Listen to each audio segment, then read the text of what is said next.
Hello everyone, here are my top 3 reads for the summer of 2025. Starting with John Green's Turtles All the Way Down. I actually came to know about this book and John Green as an author in general through his video series on YouTube, Crash Course History. And if you wonder why it's called Turtles All the Way Down, I'm not spoiling anything, you'll have to find out for yourself. The book is about a 16-year-old girl called Asa Holmes.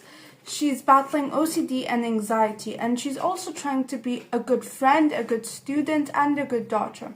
Meanwhile, she and her best and most fearless friend Daisy are trying to figure out what happened to fugitive convicted billionaire Russell Pickett. They're motivated by finding out the truth and a $100,000 reward given to anyone who knows any kind of information. The clues lead them to Pickett's son, Davis, an old friend of Asa's who might have the clues they need. But Asa finds it increasingly challenging to keep her life and her thoughts from spiraling out of control. The characters, as I already mentioned before, are Asa, battling with OCD and trying to live her life to the best of her ability, and friend Daisy. Daisy is the exact opposite of Asa. She loves to live life as though she were to die tomorrow, and also loves to write Star Wars fan fiction. In fact, she's one of the most popular authors on that site. Next is Pickett's son, Davis. He has the classic billionaire boy torment type of trope. His life is written out for him to the finest detail, but he wants to live it on his own terms. What I love about this book is that it gives such an accurate, non-dramatized description of mental illness. Asa says herself that she doesn't want to be called brave for living her day-to-day life as she sees fit. Obviously, apart from John Green's writing style, which will get you every single time, this book is a major example of this. I also love the message that John Green wants the reader to explore youth and youth to explore them. And this was such a fantastic way of putting it into practice. Summer wouldn't be summer without the next book, and that is Percy Jackson and the Chalice of the Gods, the newest addition to the Percy Jackson series. Jackson cannot catch a break to save his life, in the most literal sense of the phrase.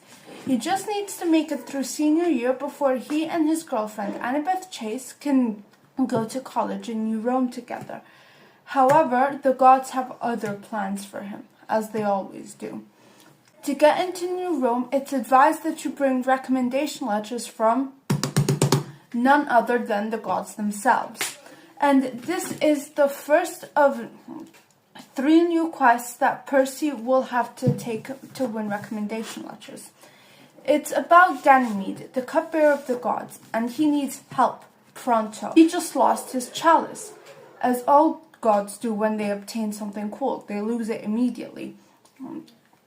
And he needs Percy to bring it back to him before it falls into the wrong hands, as this chalice can grant immortality to a mortal. What follows is a hilariously written adventure where Percy, Annabeth, and Grover try to bring Ganymede his chalice back before Zeus's next banquet at Olympus, which just so happens to be a brunch with his mother, the Titaness Rhea. The characters are Percy Jackson, son of Poseidon, Annabeth Chase, daughter of Athena, and Grover Underwood, a satyr and head of the Cloven Council Elders. Now, what I love about this book is obviously Rick Riordan's writing style and the chapter names. For example, I Meet the Goblet Ganger, where they find out who actually stole Ganymede's chalice. Also, one of the things that particularly struck me about this book is the revelation, and the eureka moment at the end. And no, I'm not going to spoil that either. You'll have to find out for yourself. The last book I'll be presenting today is one of my absolute favorite genres to read during the summer, Spaghetti all'Assassina di Gabriella Genisi. And one of the things that struck me most about the book was the title, or rather the pun in it. So, Spaghetti all'Assassina is a type of spaghetti that you can eat only in Bari. It has to be eaten directly from the iron pan, and it has to be strictly iron. And assassina means murder in Italian, so directly translated, spaghetti all'assassina means murder spaghetti. And it's around the production of these spaghetti that the story revolves. On a beautiful spring day, the famous chef Colino Stramaglia is found murdered in his own restaurant in such a horrible way that people think of a torrid passional crime. Strangled and beaten upside the head with one of his very own pans.